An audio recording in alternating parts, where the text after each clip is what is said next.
नमस्कार, बिहार न्यूज में आप सभी का बहुत बहुत स्वागत है। मैं हूं प्रीति और राजधानी पटना सहित पूरे बिहार की तमाम बड़ी खबरें हम पहुंचाएंगे आप तक। लेकिन देखते हैं पहले सुर्खियां। मुख्यमंत्री नीतीश कुमार ने प्रदेश में खरीफ फसल को बढ़ावा देने और उसके प्रचार प्रसार के लिए खरीफ महाअभियान रथ को हरी झंडी दिखाकर किया रवाना। कांग्रेस के वरिष्ठ नेता और पूर्व मंत्री सुबोधकांत सहाय ने केंद्र की मोदी सरकार के 3 वर्ष पूरा होने पर कहा है कि चुनाव के दौरान मोदी जी ने जो जनता से वादे किए थे उन्हें वो पूरा करने में विफल साबित हुए हैं। राजधानी पटना के एसके पुरी थाना अंतर्गत जीवी मॉल में शनिवार की सुबह आग लगने से करोड़ों रुपए की संपत्ति जलकर हुई खाक। और बालू चलान में अवैध वसूली के खिलाफ वाहन चालकों ने NH 31 जाम कर जिला प्रशासन के खिलाफ किया प्रदर्शन। बढ़ते हैं खबरों की ओर विस्तार से। मुख्यमंत्री नीतीश कुमार ने प्रदेश में खरीफ फसल को बढ़ावा देने और उसके प्रचार प्रसार के लिए खरीफ महाअभियान रथ को हरी झंडी दिखाकर रवाना किया। इस अवसर पर शनिवार को राजधानी पटना में कृषि मंत्री रामविचार राय ने कहा है कि सरकार खरीफ फसल के उत्पादन को बढ़ावा देने के लिए विभिन्न कार्यक्रमों का आयोजन कर रही है। उन्होंने बताया कि किसानों के प्रशिक्षण के लिए प्रखंड स्तर पर 2 दिवसीय कार्यशाला का आयोजन भी किया जाएगा। माननीय मुख्यमंत्री के द्वारा पूरे बिहार से जो रथ आया है खरीफ अभियान के लिए, उसको रवाना किया गया है और इस रथ के माध्यम से बिहार के किसानों को जानकारी दी जाएगी कि किस तरह से खरीफ का फसल लगाना है। और बिहार के तमाम प्रखंड स्तर पर 2 दिन का कार्यशाला रखा गया है। उसमें किसानों को प्रशिक्षण उपादान का कार्यक्रम रखा गया है। और गत वर्ष भी हम लोगों का खरीफ अभियान में काफी उपलब्धि रही है, रिकॉर्ड उत्पादन हम किए हैं और हम लोग आशा करते हैं इस साल भी हम लोगों का रिकॉर्ड उत्पादन होगा। बिहार के जनता दल यू के राष्ट्रीय अध्यक्ष नीतीश कुमार शनिवार को पटना के जदयू कार्यालय पहुंचे, जहां मध्य प्रदेश से आए डेलीगेशन से मुलाकात किया। वहीं मध्य प्रदेश जनता दल यू के प्रदेश अध्यक्ष सरोज बच्चन राय ने बताया कि आज नीतीश कुमार से मुलाकात कर उन्हें मध्य प्रदेश में होने वाले कार्यक्रम का निमंत्रण दिया और 2018 में मध्य प्रदेश में होने वाले चुनाव पर किस तरह का कार्य करे, इस पर भी चर्चा की गयी। हम लोग मध्य प्रदेश जनता दल का प्रतिनिधिमंडल आया। मैं सरोज बच्चन राय प्रदेश अध्यक्ष, माननीय राष्ट्रीय अध्यक्ष जी से मुलाकात हुई। बहुत सौहार्दपूर्ण वातावरण में बातचीत हुई और जिस उद्देश्य को लेकर हम लोग यहाँ आए थे, एक डेलीगेशन आया था कि माननीय राष्ट्रीय अध्यक्ष जी का एक कार्यक्रम मध्य प्रदेश में किया जाए और संगठन पे चर्चा करना थी। और बहुत से विषय थे, आने वाले समय में 18 में चुनाव भी है मध्य प्रदेश में, उन्हीं सब विषयों पे चर्चा हुई है। और उस चर्चा के आधार पे संगठन पे क्या कैसे वर्किंग करना है, हम लोगों को 18 के चुनाव में क्या हमारी भूमिका रहेगी मध्य प्रदेश में। और यहाँ के लोग जो पर्यवेक्षक हैं आदरणीय निषाद जी, इन लोगों की सब चर्चाएं होने के बाद इस निर्णय पर निकला है कि 2 महीने के बाद आदरणीय नीतीश कुमार जी राष्ट्रीय अध्यक्ष का कार्यक्रम मध्य प्रदेश में किया जाएगा। और 2 महीने हम लोग जो है संगठन के आधार पर प्रादेशिक स्तर पर जहाँ भी जिले और संभाग लेवल के कार्यक्रम, उन कार्यक्रमों का आयोजन करेंगे और उसमें अपनी बात कह के प्रयास करेंगे और उस पार्टी को मजबूती में लाने की कोशिश करेंगे। कांग्रेस के वरिष्ठ नेता और पूर्व मंत्री सुबोधकांत सहाय ने केंद्र की मोदी सरकार के 3 साल पूरा होने पर अपनी प्रतिक्रिया व्यक्त करते हुए कहा है कि चुनाव के दौरान प्रधानमंत्री नरेंद्र मोदी ने देश की जनता से जो वादे किए थे उसे पूरा करने में वे विफल साबित हुए हैं। शनिवार को राजधानी पटना में पत्रकारों से बातचीत के दौरान उन्होंने कहा कि चुनाव में महिला आरक्षण, समाज में समरसता और अल्पसंख्यकों के शिक्षा के लिए विशेष प्रबंध करने की बात कही गई थी, लेकिन आज तक वह पूरा नहीं हो पाया है। इस अवसर पर पार्टी के प्रदेश अध्यक्ष और शिक्षा मंत्री अशोक चौधरी भी मौजूद रहे। मोदी सरकार जिन्होंने ये कहा था कि हम 50% जो लागत मूल्य है उससे ज्यादा प्रॉफिट हम देंगे किसानों को, ये उनके घोषणा पत्र पे था। इसके आधार पे उन्होंने चुनाव लड़ा था। और इस दृष्टिकोण से अगर हम आज देखते हैं तो किसानों का सबसे ज्यादा अगर खरीद का मूल्य घटा है तो इसी राज्य में घटा है, मोदी राज्य। मोदी जी आए, उस यूपीए के जो डेडलाइंस को यूपीए ने छोड़ा था, उस डेडलाइन से भी 50% डाउन पर है। ये आंकड़ा इस किताब के माध्यम से हम लोगों ने, एआईसीसी ने आंकड़ा दिया है कि कम से कम हम बोलते रहे हैं तो लोग को लगता था कि क्योंकि भारतीय राष्ट्रीय कांग्रेस के लोग हैं इसलिए ऐसी बातें करते हैं, लेकिन आंकड़ा के माध्यम से हमने दिखाया है कि किस तरह से 3 वर्ष में सिर्फ और सिर्फ इस देश में लव जिहाद के नाम पर, 3 तलाक के नाम पर और इस देश के जो गंगा जमनी संस्कृति थी उसको तोड़ करके 3 साल तक मोदी जी ने राज किया है। पूर्व उप मुख्यमंत्री सुशील कुमार मोदी ने पटना सीजीएम कोर्ट में राजद प्रवक्ताओं के खिलाफ किए अपने मुकदमे के पक्ष में अपना बयान दर्ज कराया है। मोदी ने बयान दर्ज करवाने के बाद कहा कि आरजेडी ने बिना किसी आधार के उनकी छवि को धूमिल करने के लिए उनके परिवार और उन पर बेबुनियाद आरोप लगाए थे, जिसको लेकर सीजीएम कोर्ट में मोदी ने प्राथमिकी दर्ज कराई है। सुशील कुमार मोदी ने बताया कि उन्होंने कोर्ट से मामले में जल्द सुनवाई कर कठोर सजा की मांग की है। जो मेरी ओर से मानहानि का मुकदमा राष्ट्रीय जनता दल के प्रवक्ता श्री मनोज झा और उनके राज्य प्रवक्ता चित्रंजन गगन, जिन्होंने मेरे ऊपर बेबुनियाद, मनगढ़ंत और बिना किसी आधार के और आरोप लगाया था कि सुशील मोदी ने बैप्टिस्ट मिशन चर्च की जमीन पर कब्जा कर लिया है। मॉल बन रहा पटना की लोदीपुर में, उन्होंने आरोप लगाया कि उनका 13 नंबर रोड में आलीशान मकान है। उन्होंने आरोप लगाया कि मेरे बेटे जो BMW गाड़ी और ऑडी गाड़ी पर घूमते हैं, राष्ट्रकवि दिनकर का मकान कब्जा कर लिया। ऐसे मनगढ़ंत बेबुनियाद आरोप जिसका कोई आधार नहीं, कोई तथ्य नहीं है, तो मैंने इसीलिए मानहानि का मुकदमा दायर किया था सेक्शन 499 और 500 के अंतर्गत। और आज सीजीएम कोर्ट के अंदर मेरी गवाही थी। ये केस एक दूसरे जज के यहाँ ट्रांसफ़र कर दिया गया है, इसीलिए ये मानहानि का मुकदमा, डिफेमेशन का केस, इस तरह के मनगढ़ंत आरोप लगाने के कारण समाज में मेरी प्रतिष्ठा को गिराने का प्रयास किया गया है। राजधानी पटना के एसकेपुरी थाना स्थित जीवी मॉल में शनिवार की सुबह भीषण आग लग गई। आग लगी में करोड़ों मूल्य की संपत्ति जलकर खाक हो गई। आग इतनी भयावह थी कि उस पर काबू पाने के लिए प्रशासन को एक साथ 18 दमकल गाड़ियों का सहारा लेना पड़ा। 3 घंटे की कड़ी मशक्कत के बाद आग पर काबू पाया जा सका। हालांकि इस आग लगी में किसी के हताहत होने की सूचना नहीं है। फिलहाल आग लगने के कारणों का अब तक कोई सुराग नहीं मिल पाया है।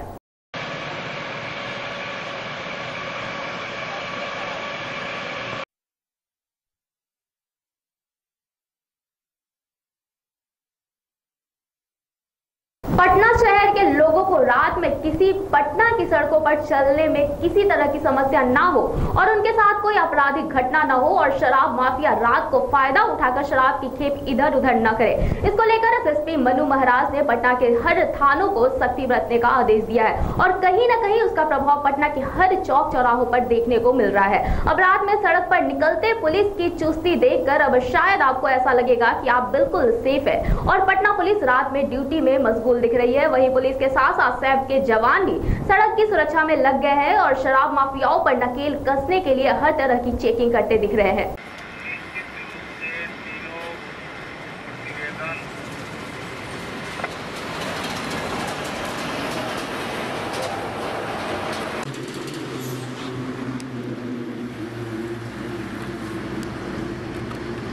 राजधानी में ऑपरेशन ड्रग्स माफिया अभियान के तहत नकली दवा और एक्सपायरी दवा पर रोक लगाने के लिए एसटीएफ की टीम और ड्रग्स विभाग की टीम द्वारा संयुक्त छापेमारी अभियान जारी है। इसी क्रम में पटना सिटी के अगमकुआ थाना क्षेत्र के बाईपास इलाके में स्थित गोदाम में छापेमारी कर 5 लाख रुपए से भी ऊपर की दवा को जब्त की गई। बताया जा रहा है कि कई नामी कंपनियों की एक्सपायरी दवा को जब्त की गई। वहीं एक्सपायरी दवा के डिस्ट्रॉय करने के कागजात नहीं मिलने पर कार्रवाई की जाने की बात कही गई है।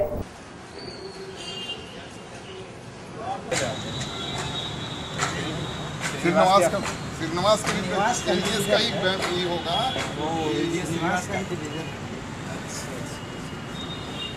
आप लोग एमआर लोग क्यों स्टॉक कैरी करते हैं बताइए? कंपनी कहती है कि स्टॉक कैरी कीजिए। डॉक्टर का अगर अपना ऑर्डर होता है, डॉक्टर लोग नहीं ले जाता है। नहीं है, अलग रखता है, अलग लाइट है।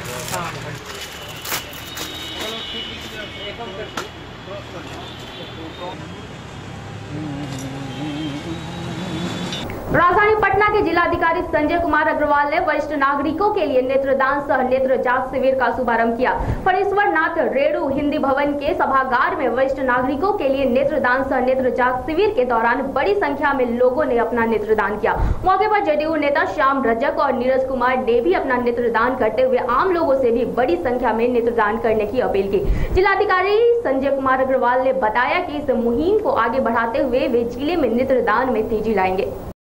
रविवार को होने वाली सुपौल नगर परिषद मतदान चुनाव की तैयारी पूरी कर ली गई है। जिला पदाधिकारी बैजनाथ यादव ने प्रेस को संबोधित करते हुए कहा कि एक जिले में 3 नगर निकाय क्षेत्र हैं, जिसमें सुपौल नगर परिषद, वीरपुर नगर पंचायत और निर्मली नगर पंचायत का मतदान 21 मई को होना है, जिसकी तैयारी पूरी कर ली गई है। मतदान को लेकर शहर के मुख्य मार्गों पर गाड़ियों की सघन जाँच की जा रही है। सुपौल जिला में नगर निकाय 3 हैं। एक नगर परिषद सुपौल, दूसरा नगर पंचायत वीरपुर, तीसरा नगर पंचायत निर्मली। तीनों जगह सब लोग जाइए, पुलिस ऑफिसर्स सभी चले जाएं। मतदान भवनों में हमारे मतदान होने जा रहे हैं, जिसमें हम लोगों ने 21 पीसीसीपी के साथ साथ 13 सेक्टर मजिस्ट्रेट को लगाया है। पूरी सख्ती से हमारा फ्री एंड फेयर पोल हो, इसके लिए तैयारी कर ली गई है। हमारे पुलिस ऑफिसर्स, हमारे सेक्टर मजिस्ट्रेट सारे हम लोगों ने ब्रीफिंग की है, प्रॉपर ट्रेनिंग दी गई है। कल देखे होंगे आपकी फ्लैग मार्च भी किया गया है, ताकि लोगों को एहसास हो। इसमें पूरी पक्का तैयारी के साथ और पूरी मुस्तैदी से हमारे शहर कर्मी काम करेंगे और फ्री एंड फेयर पोल होगा। नगर परिषद वार्ड नंबर 4 सुपौल से युवा प्रत्याशी शंकर राम ने पहली बार चुनावी मैदान में आए हैं। उन्होंने कहा, गौरावगढ़ जो ग्रामीण वार्ड है काफी पिछड़ा जगह है। शिक्षा, स्वास्थ्य, रोड, नाली एवं शुद्ध पेयजल कराने का हर संभव प्रयास करेंगे। पहले शंकर जी समाज सेवा में युवाओं को जागरूकता के माध्यम से नुक्कड़ नाटक, स्वच्छता पर लोगों को जागरूक करने में काफी सक्रिय रहे हैं। बिजली, पानी, गली गली में नाला की व्यवस्था हो, पानी निकासी की व्यवस्था हो। उसके बाद वृद्धा पेंशन, आवास, इंदिरा आवास हो या प्रधानमंत्री आवास योजना हो, उसको लाना। उसके बाद शौचालय, पूरे वार्ड में शौचालय का ये कोशिश करना, लाना और बनवाना। उसके बाद जहां भूमिहीन है, भूमिहीन को राज्य सरकार के द्वारा या केंद्र सरकार से, जहां से भी कोशिश करके भूमिहीन को ज़मीन दिलवाना, उनको आवास बनवाना। उसके बाद जो हमारे बेरोज़गार साथी हैं, बेरोज़गार युवा हैं, कोशिश करना है मेरा यहाँ पर कि जो वर्तमान में जो समस्या चल रही है बेरोज़गारी की, कई सारे कार्यों पर चर्चा होगी, बातचीत करेंगे और उसके बाद कोशिश करेंगे कि हमारे वार्ड में हर एक तरह से हमारे जो वार्ड के वासी हैं खुशहाल हों, उनकी सारी समस्याओं का निपटारा हो समय पर। अररिया के सुभाष स्टेडियम में डिस्ट्रिक्ट वुशु कैंप का आयोजन किया गया, जिसमें अररिया जिला के अलावा सुपौल, मधेपुरा, कटिहार, पूर्णिया, सहरसा इत्यादि जगहों से बच्चे इस कैंप में सम्मिलित हुए। इस कैंप में बताया गया कि यह कला काफी पुरानी है, जो चीन और जापान जैसे देश में पाया जाता है। अब इस कला को देश के हर गांव में कैंप के द्वारा सिखाया जाता है। यह कला बच्चों के लिए काफी मददगार साबित होगा। इस आयोजन को सफल बनाने में पप्पू, अजीम, अली बाबा इत्यादि लोग उपस्थित थे। आयोजक ने बताया कि यह कैंप 20 मई से 27 मई तक चलेगा। पश्चिमी चंपारण जिला के बेतिया स्थानीय मुहर्रम चौक पर प्रचार समाप्ति के बाद सैकड़ों की संख्या में जुलूस के साथ बैनर लेकर निकले वार्ड नंबर 34 की प्रत्याशी रजिया बेगम के ऊपर बेतिया एसडीओ सुनील कुमार ने प्राथमिकी दर्ज करने का आदेश दिया है। विदित हो कि रजिया बेगम अपने सैकड़ों समर्थकों के साथ बैनर लेकर वोट मांगते हुए मुहर्रम चौक डॉक्टर अरुण कुमार के क्लिनिक के समीप पहुंची थी कि तभी उस मेन सड़क से गुजर रही एसडीओ की गाड़ी से एसडीओ सुनील कुमार की नजर जुलूस एवं बैनर पर पड़ी, जिसके बाद सदर एसडीओ सुनील कुमार ने गाड़ी रोककर बैनर को अपने कब्जे में ले लिया एवं प्राथमिकी दर्ज करने का आदेश दिया है। बालू चलान में अवैध वसूली के खिलाफ शनिवार को वाहन चालकों ने बिहार शरीफ रांची मार्ग NH-31 पर पावापुरी हॉल के पास जाम कर दिया और बालू ठेकेदार एवं जिला प्रशासन के खिलाफ जमकर नारेबाजी भी की। इस दौरान वाहन चालकों ने आरोप लगाते हुए कहा कि बालू ठेकेदार के मुंशी मैनेजर खनन विभाग के अधिकारियों के मिली भगत में आकर 650 की जगह 1150 रुपए वसूली किया जा रहा है और उसके चालान पर राशि भी नहीं लिखी जा रही है। वाहन चालकों ने कहा कि बालू ठेकेदार के मुंशी मैनेजर के खिलाफ कोई कार्रवाई नहीं किया गया तो हम लोग आगे भी सड़क जाम करते रहेंगे। हम लोग किए कि हम लोग का जो बालू है जो ट्रैक्टर चालान से चलते हैं और जो नालंदा जिला का जिला प्रशासन है वो पैसा यानी कि डॉक्टर जो ठेकेदार है उसका गाड़ी का पकड़वाने का काम करते हैं और हम लोग को परेशान करते हैं, गरीब गुरबा का जान मारते हैं। 650 रियल रेट है लेकिन पैसा चालान का ले रहा है 1150 रुपया। वो डॉक्टर जो जी यहाँ का ठेकेदार है उसका मुंशी मैनेजर को लेता है। आज आप लोग क्या किए हैं? हम लोग यहाँ पर इसी का रोड जाम किए हैं। रोड की हम लोग को उचित अथी मिलना चाहिए, चालान का रेट होना। मुख्यमंत्री के सख्त निर्देश के बाद अब सरकारी गोदामों में रखे पुरानी शराबों को भी नष्ट करने की कार्रवाई शुरू कर दी गई है। इसी कड़ी में समस्तीपुर के बेवरेज हाउस परिसर में भारी मात्रा में विदेशी शराब की सील बंद बोतलों को भी नष्ट किया गया। इसके लिए उत्पाद विभाग के अधिकारियों के साथ जिला प्रशासन की टीम भी मौजूद थी। बोतलों को नष्ट करने के लिए बुलडोजर और अन्य साधन से काफी मशक्कत करनी पड़ी। बताया जा रहा है कि यह शराब सरकारी दुकानों की है जो बिहार में पूर्ण शराबबंदी लागू होने के बाद से सरकार गोदाम में सील कर रखी गई थी। अनुमंडल पुलिस पदाधिकारी दल सिंह सराय के नेतृत्व में शराब कारोबारियों के विरुद्ध चल रहे लगातार छापेमारी अभियान के क्रम में घटोह थाना क्षेत्र के प्यारेपुर एवं किशनगंज गांव में पुलिस द्वारा की गई छापेमारी में प्यारेपुर उच्च विद्यालय के निकट सड़क पर मोटरसाइकिल से ले जा रहे विदेशी शराब का 2 कार्टून रॉयल स्टेक 375 ml के साथ 2 व्यक्तियों को भी गिरफ्तार किया गया है। उधर किशनपुर घटोह में एक मोटरसाइकिल पर सवार 2 व्यक्तियों को 5 बोतल विदेशी शराब के साथ भी गिरफ्तार किया गया है। घटोह ओपी के में ये दोनों बरामदगी की गई है। ये दो अलग अलग छापेमारी की गई थी। एक प्यारेपुर गांव और एक किशनपुर गांव में की गई, जिसमें कि एक मोटरसाइकिल पर 2 सवार 2 कार्टून के साथ जा रहे थे रॉयल स्टैक के, उनको गिरफ्तार किया गया। उसके बाद दूसरे जगह से भी मोटरसाइकिल से लेके जा रहे थे, उनके डिक्की में और उनके साथ कुछ बोतलें पाई गई, उन दोनों को भी गिरफ्तार किया गया। इन दोनों से 2 अलग अलग घटनाएं हैं और 2 अलग अलग एफआईआर किया जाएगा। दोनों ग्रुप से पूछताछ की जा रही है और जो भी लोग इसमें पाए जाएंगे जिनकी संलिप्तता होगी उन्हें भी छापेमारी करके गिरफ्तार किया जाएगा।